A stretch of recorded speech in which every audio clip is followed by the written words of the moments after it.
balik lagi ke vlognya Perkanta. Sekarang kita masih ngebahas tentang hal yang sama seperti beberapa waktu yang lalu, yaitu pornografi, tapi ini dari perspektifnya yang beda. Nah, sama seperti yang kemarin-kemarin juga, bintang tamu kita masih sama, adalah Ibu Esther. Kalau misalnya salah satu pihak mengatakan seperti ini, kalau kita nggak berhubungan berarti kamu tidak sayang sama aku. Nah, itu sering banget terjadi kayak gitu. Entah cowok atau ceweknya ya, kita nggak mau kayak cowok lebih brengsek gitu, padahal nggak juga gitu kan. Salah satu ngomong kayak gini, kalau kita nggak melakukan hubungan berarti kamu nggak sayang sama aku. Ini bukti kamu mengasihi aku gitu. Seperti itulah misalnya gitu kan. Drama-drama dalam percintaannya generasi sekarang misalnya kayak gitu. Nah, apakah ini juga harusnya menjadi alarm juga secara spesifik untuk kita bahwa kayaknya nggak benar nih relasi, atau tapi kan salah satu kan cinta katanya gitu. Terus gimana nih? Jadi itu konsep yang pasti dia dapat pemahaman yang keliru tuh, ya kan, tentang arti cinta, tentang arti disayang, tentang arti setia ya, udah pasti tuh ya. Punya nilai yang sudah tidak pas, tidak sesuai itu dengan norma-norma yang ada juga gitu ya. Perlu sekali tuh kita punya pemahaman yang namanya setia itu apa sih begitu kan, tidak harus dibuktikan dengan hubungan seksual kan. Tapi banyak hal kok, banyak wujudnya ya untuk menunjukkan bahwa kita nih setia ya, kita juga saling mengasihi begitu. Selain pengaruh dari film-film gitu ya, dan juga kan masyarakat kita nih ya, masyarakat kita terus terang aja makin kesini ya, makin zaman globalisasi ini ya. Jadi masyarakat kita tuh makin terobsesi dengan hal-hal seksualitas itu tanpa malu-malu. Begitu. Nah, jadi itu juga yang mempengaruhi akhirnya konsep-konsep orang waktu berpacaran, apa arti setia, apa arti dikasihi gitu. Dan kalau mau ditelaah lebih lanjut, misal pacar kita misal memojokkan kita begitu ya, kita bisa balik nanya gitu ya, apakah saya harus menunjukkan saya mengasihi kamu tuh dengan menyerahkan tubuh saya misalnya lah, terus tanya dia, nah kamu sendiri pingin dapat istri atau suami gitu ya, yang bagaimana, yang sudah tidak perawan atau tidak perjaka, atau yang masih terjaga gitu ya, apa keperawanannya dan keperjakaannya, suruh dia jawab dah. Kalau dia bilang saya mau yang masih perawan atau masih perjaka gitu ya, lah terus kalau kamu ngajak saya berhubungan, kan saya sudah nantinya tidak perawan lagi atau tidak perjaka lagi, begitu kan. Jadi kalau dalam berpacaran juga kita harus punya otak ya Bu ya. Kita sekedar bermodalkan cinta gitu kan. Kata-kata manis akhirnya melarat, tapi tidak menggunakan rasio dan akal kita lebih jelas gitu. Nah, ini satu hal yang menarik kan, walaupun kita ngomongin tentang pornografi, tapi rupanya pornografi bukan hanya sekedar ngomongin tentang film yang melakukan hubungan seksual yang kita tonton gitu, tapi sebenarnya dalam realita kehidupan kita banyak hal yang bisa merangsang kita untuk jatuh dalam hal itu. Tapi bagaimana kita harusnya sama-sama saling menjaga orang-orang di sekitar kita, bahkan orang-orang yang kita kasihi, untuk sama-sama apa ya, semakin dewasa dalam kerohanian, bahkan tidak jatuh dalam hal itu. Aku mau nanya lagi nih Bu, seandai kata nih masturbasi, kita ngomongin tentang masturbasi kayak gitu kan. Nah, sebenarnya kan masturbasi itu tidak merugikan siapapun. Baik itu buat cewek, kalau cewek masturbasi juga bukan sih namanya? Iya, sama kan? Nah, baik itu cewek ataupun cowok, itu sebenarnya tidak merugikan siapapun masturbasi ya. Ya kan dia menikmati tubuh dia sendiri, dan ada kutip, kecuali cewek misalnya memasukkan alat sampai ke vagina, itu kan berarti dia merusak keperawanannya seperti itu. Tapi apakah itu juga boleh Bu? Karena kan ya sama kayak tadi bilang, masturbasi tidak merugikan siapapun dan tidak merusak siapapun gitu. Iya, masalah masturbasi ini memang ada pro dan kontra, dalam arti begini, ada yang mengatakan bahwa kan masturbasi itu hanya fisikal ya kan, cuma menstimulan begitu ya, tubuh kita sendiri kan, alat kelamin kita sendiri. Nah itu tidak apa-apa gitu ya, kecuali misalnya kalau kita sampai berhayal porno begitu ya. Nah sebenarnya kalau orang terus-terusan ya menstimulan dirinya, menstimulir dirinya untuk kemudian sering melakukan masturbasi, itu karena pasti di dalam dirinya tuh ada sesuatu yang membuat dia gelisah ya. Ada kekosongan begitu ya biasanya ya. Juga ada kebutuhan-kebutuhan yang tidak terpenuhi. Biasanya juga orang-orang yang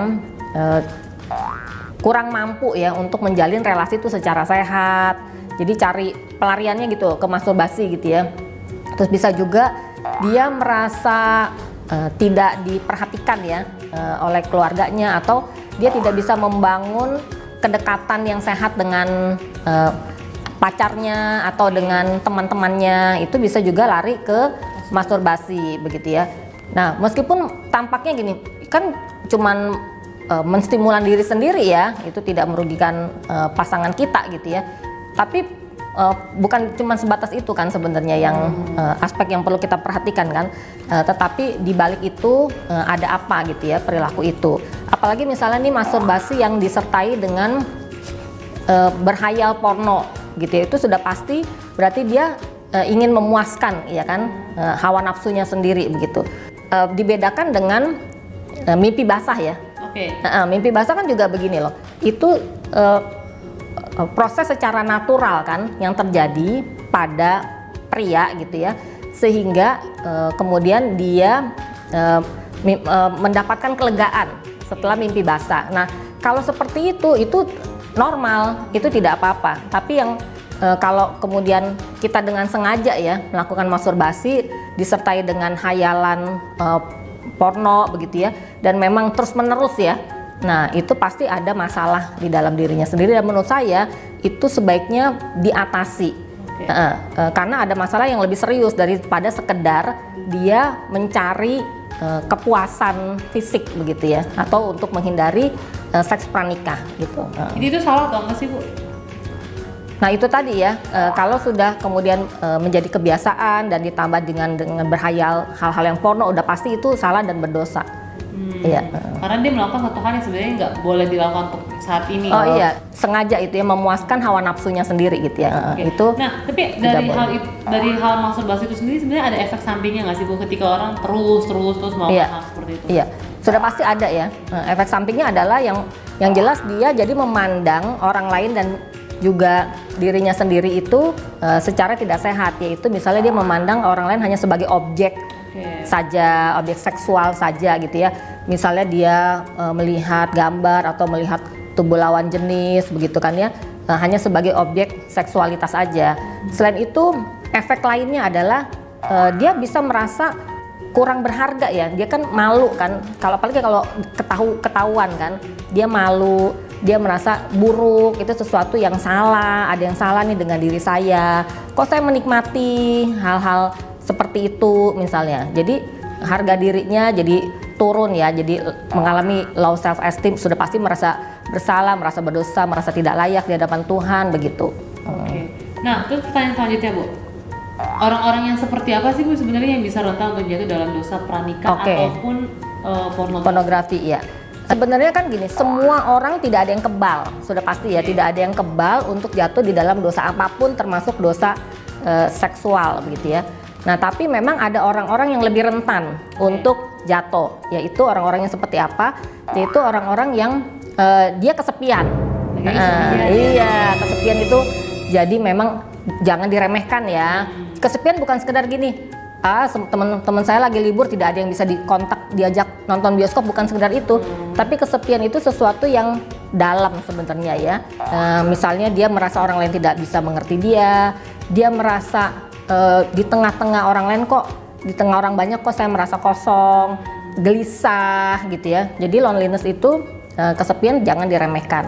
Selain itu, orang-orang yang rentan adalah orang yang sekali lagi dampak dari keluarga ya. Jadi kalau keluarga kita kurang mengasihi kita merasa di rumah itu kurang akrab ya, kurang terpenuhi kebutuhan kita, akan disayang, diperhatikan begitu, itu juga kita sebenarnya rentan ya. Apalagi kalau kemudian misalnya kita diabaikan oleh orang tua kita merasa tidak disayang dan merasa ditolak begitu ya, atau di abuse oleh orang tua kita, bahkan misalnya menerima pelecehan seksual. Nah itu kita jadi rentan. Bukan berarti kalau keluarga kita seperti ini pasti gitu ya kita itu jatuh dalam seks pranikah atau pornografi, enggak. Tapi kita menjadi lebih rentan gitu. Jadi kita harus lebih berhati-hati. Tapi orang-orang yang datang dari keluarga yang relatif happy pun tetap harus berhati-hati, karena kan tadi saya mengatakan tidak ada seorang pun yang kebal terhadap dosa seksual begitu ya. Nah dari Ibu sendiri kira-kira punya penutup dari hal pornografi yang satu ini, ngomongin tentang dari pacaran bahkan kecanduan dalam pornografi, kira-kira ada yang akan Ibu sampaikan? Iya, ya menurut saya kita mau menjadi orang-orang yang saling menghargai ya, menghargai tubuh kita dan tubuh orang lain, tubuh lawan jenis, tubuh manusia, orang-orang lainnya.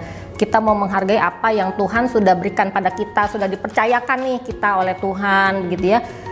Dan Tuhan kan menciptakan kita sebagai makhluk seksual itu, ya itulah kita, gitu. Itulah keberadaan kita, itulah natur kita, gitu ya. Dan berarti Tuhan punya maksud yang baik nih dengan hal tersebut. Jadi kita mau hidup sesuai dengan apa yang Tuhan maksudkan gitu, karena dengan begitu kita bisa mendapatkan kepuasan hidup yang sejati, kebahagiaan hidup yang sejati, dan bukan chaos gitu loh, atau bukan hidup yang rusak, hidup yang kacau, hidup yang akhirnya kita sesali gitu ya, tapi hidup yang memang kita tuh bersyukur, kita happy dengan hidup kita ya, yaitu ya kita mau hidup sesuai dengan apa yang Tuhan sudah berikan pada kita, sudah percayakan pada kita begitu, sambil minta pimpinan Tuhan, karena tentu saja di dunia ini banyak godaan-godaan. Nah, kita bisa minta pimpinan Tuhan, kekuatan dari Tuhan begitu ya. Nah, bisa dibilang jadinya aku nikmati untuk bagian ini salah satunya adalah rupanya pornografi itu yang kita anggap bisa menyenangkan hati kita, bisa membuat kita bahagia, itu rupanya juga salah satu kebahagiaan semu yang hanya ditawarkan sesaat, tapi dosanya mengikat kita sampai penyesalannya gitu. Tuh nggak habis-habis. Jadi teman-teman melihat bahwa kebahagiaan yang Tuhan berikan itu bukan pada dosa, tapi itu ketika Allah mau memberikan anaknya untuk mati bagi setiap kita. Berarti harus diingat bahwa setiap kita sudah bebas ditebus oleh Allah, dan hasil kita menikmati kebebasan itu dan akhirnya membuat kita jadi bahagia karena ada Allah dalam kehidupan kita. Betul. Oke deh Bu, terima kasih ya untuk wawancara kita hari ini. Oke, sampai jumpa di